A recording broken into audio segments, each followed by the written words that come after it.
Դա շատ կախված է երեխայից, այսինքն մի փոքր ինդիվիդուալ է, բայց հիմնականում ամենակարևոր հանգամանքը այն է, որ երեխայի հետ կերակրման process-ները պետք է կազմակերպել այսպես հանգիստ, խաղաղ եւ ուրախ մթնոլորտում։ Դա իսկապես միակ ճանապարհն է, որտեղ երեխան պետք է իրեն զգա ապահով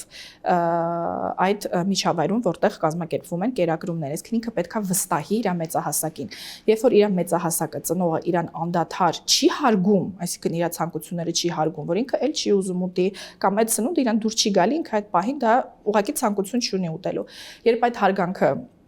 բացակայում է, վստահությունն էլ է, հա, արդեն կորում։